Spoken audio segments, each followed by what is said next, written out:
اسلام کی تعلیم بڑی متوازن ہے. ایک طرف سوال کی مذمت ہے،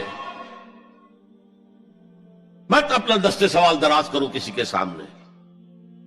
جو شخص ہاتھ پھیلاتا ہے مانگنے کے لیے، وہ اپنی عزت نفس کو ہتھیلی پر رکھ کر آپ کے سامنے پیش کر رہا ہے، اور آپ ٹھوکر مار دیتے ہیں اس کی عزت نفس.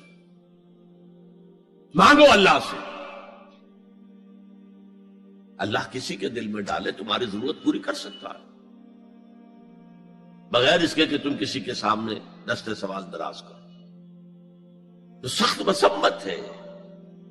اور خاص طور پر بیگری جو ایک انسٹیٹیوشن بن گیا ہے، ایک پیشہ بن گیا ہے، وہ تو اسلام کی تعلیمات کے منافی ہے. اور جس طرح کی ہم خیرات بانٹتے ہیں، 5 روپے کا نوٹ دے رہے ہیں مانگنے والوں کو، مسجدوں کے باہر سمجھ رہے ہیں ہم نے حاتم طائی کی خبر کو لات مار دی، حالانکہ حقیقت میں آپ انسٹیٹیوشن آف بیگری کو سپورٹ کر رہے ہیں. کسی ایک کو لے لو، آؤ چلو مجھے اپنا گھر دکھاؤ، مجھے بتاؤ تم واقعی اس قابل ہو یا نہیں ہو، اور پھر اس کی مدد کریں، لمسم کریں. پھر وہ 5 روپے نہیں ایسی دیں کہ وہ کچھ اپنے پاؤں پر کھڑا ہو سکے. میں نے 1 روپیہ نہیں کہا کہ 1 روپیہ تو اب کوئی شے نہیں رہی، لیکن یہ کہ 5 روپے کا نوٹ بھی آپ نے تقسیم کرنے شروع کر دیے، یہ کیا ہے؟ وَالسَّائِلِينَ وَفِي الرِّقَابِ. لیکن دوسری طرف سائل کو جھڑکنا نہیں ہے. اما السائل فلا تنہر، جھڑکو نہیں. اچھا بھائی نہیں، معاف کرو، میرے پاس اس وقت آپ کی مدد کے لیے کچھ نہیں ہے، میں کچھ نہیں کر سکتا. تو ان دونوں کے درمیان اصل میں معاملہ ہونا چاہیے.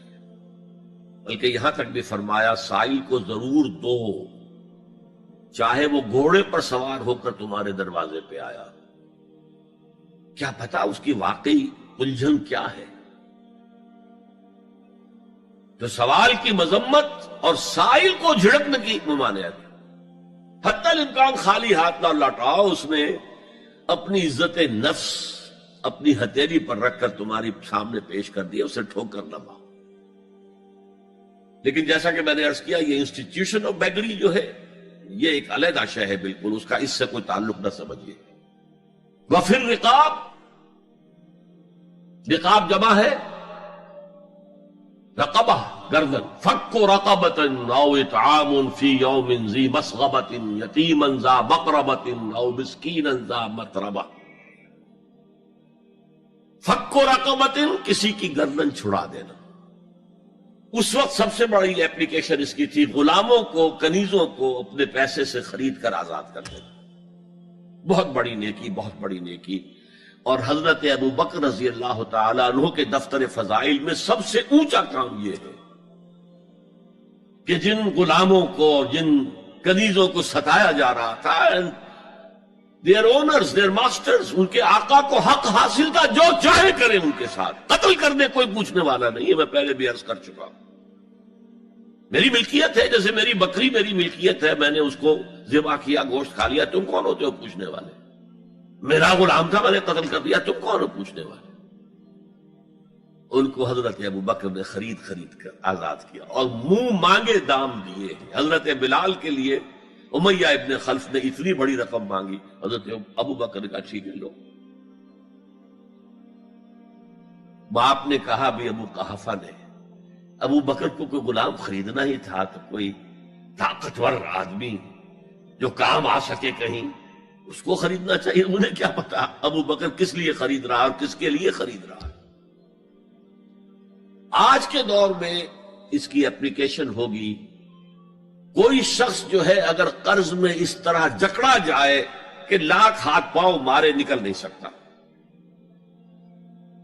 اس کو کوئی لمپ سم مدد دے کر اس قابل کیا جائے کہ وہ پھر اپنے پاؤں پر کھڑا ہو جائے. یہ نہیں کہ اسے آپ ہر مہینے کچھ رقم دیتے رہے مینٹیننس کے لیے، نہیں. اس سے تو وہ اسی پوزیشن میں رہے گا. یہ بعض مائنورٹی کمیونٹیز کے اندر یہ معاملہ موجود ہے. کوئی بھائی اگر گر گیا ہے کاروبار میں تو اس کی پھر ایسی مدد کی جائے کہ وہ پھر آپ کی صف میں آ کر کھڑا ہو جائے. Respectable members of your community وہ اس شکل میں پہنچ جائے. یہ بھی فک و رقبۃ اس کی ذیل میں آج کل آئے گا. اب اس کے بعد آیا وَأَقَامَ الصَّلَاةَ وَآتَ الزَّكَاةَ. یہ دو کیا ہیں؟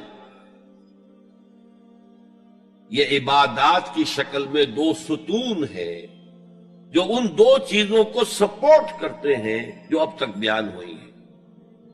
ایمان کو تازہ رکھنے کے لیے نماز قائم کرو.